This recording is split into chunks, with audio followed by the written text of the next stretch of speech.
folks, how you doing? RussellTrueResults303.com. Check out the website, link in the description box. Mind, body, spirit, fitness. Putting the healing back in health. Once again, when you're at the website, sign up for the free newsletter, instant updates. Follow us on social media, Facebook, Twitter, Google+, True Results 303. The podcast, True Results 303, just made episode 12. Coming at you with a quick video. This one shouldn't be too long as I don't start rambling. But it's going to be the similarities between the Bible and the Constitution. I've heard someone say they believe that the Constitution was inspired by God, kind of like the Bible. I don't know if I'm going to go that far, but one thing I want to go with is we in the Christian community, at least, one issue that we have is, the institution of the church leading the people for Catholicism and papal infallibility versus sola scriptura. For those of you who don't know, those are people that say it's the Bible alone. We don't need the church. We can interpret the Bible. When we're going sola scriptura, that means to them it's the Bible is a living, breathing document, I guess you could say. Living and breathing, right?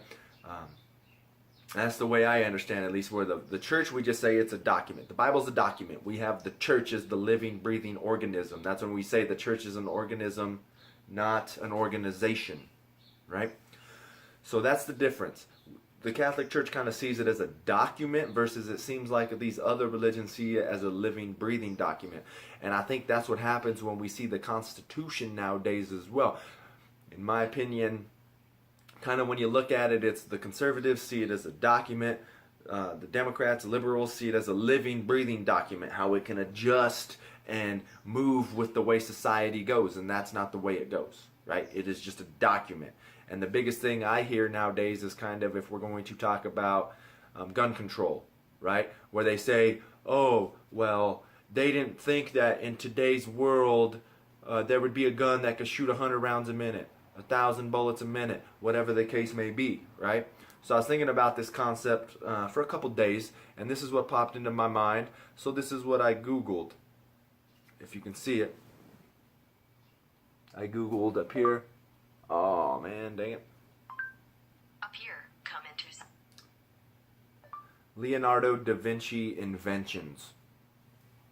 So that's what I Googled. Here's information from Wikipedia. Here's information from Wikipedia, and this one is just called, if you look right there, Da Vinci.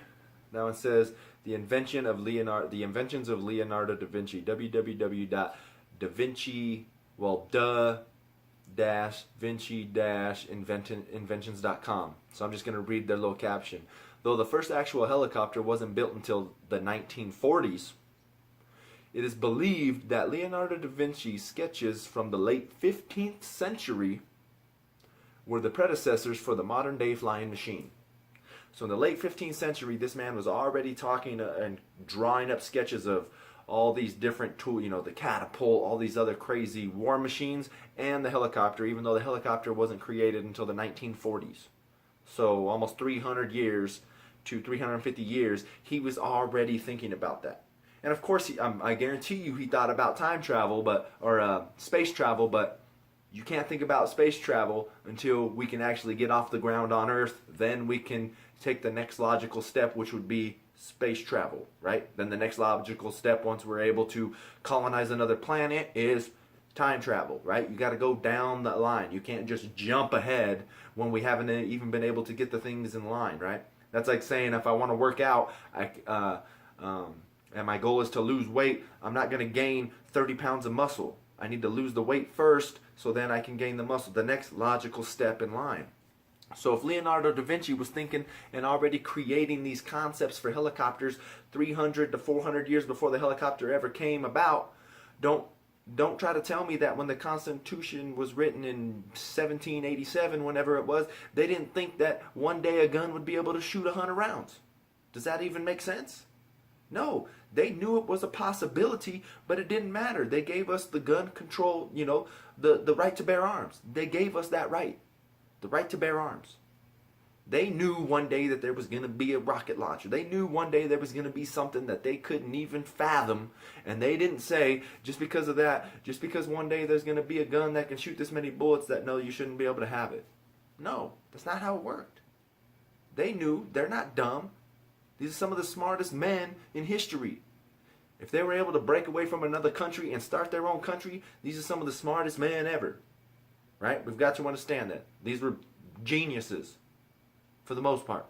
So don't try to say that. And that's the same thing when we say separation between church and state. Well, we got to understand that, that doesn't mean that I shouldn't be able to walk about and talk about my religion and my faith.